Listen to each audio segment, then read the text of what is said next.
President Emmerson Mnangagwa is forcing his ministers to publicly declare their allegiance to his plan of amending the constitution's two-term presidential limits and allow himself to run for a third term. An arrangement that his deputy Constantino Chiwenga is fiercely ready to resist.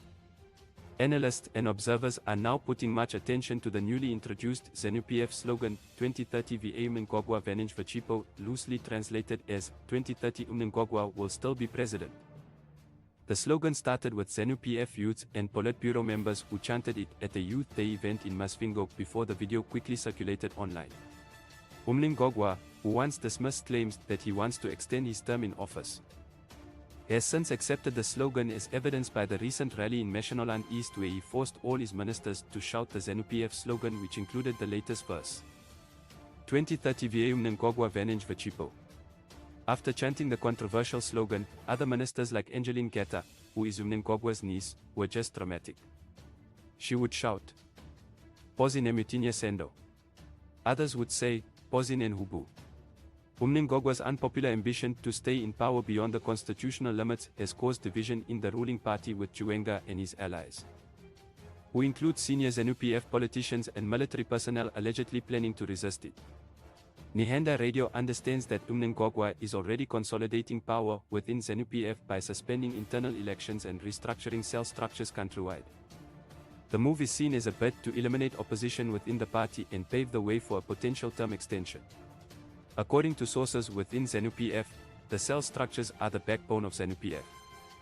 And by reorganizing them, Mnangagwa can ensure loyalists are in key positions and potential challengers are sidelined. Mike Bama, a Politburo member, this week said the restructuring exercise aims to dismantle existing cell structures and set up new ones that are more party-centric rather than aligned to individuals. He said the new cell structures will have no limits on membership and will focus on growing the party's membership base. An Nihanda Radio source, however, believes that the move is a strategic step by Mnangagwa to prepare the party for future elections and potentially pave the way for a term extension. The source noted that the restructuring exercise started with the Politburo, where key positions were reshuffled, aiming to eliminate opposition within the party. The Crisis in Zimbabwe coalition recently condemned proposed constitutional amendments that would allow Mnangagwa to run for a third term. The coalition stated that the constitution should be sacred and binding, not tampered with for personal interests. Lately, calls by the ruling party to push for amendments that will remove the two-term presidential limits and allow President Emmerson Mnangagwa to run for a third term are illegal and unfortunate and derail the gains made since the adoption of the constitution.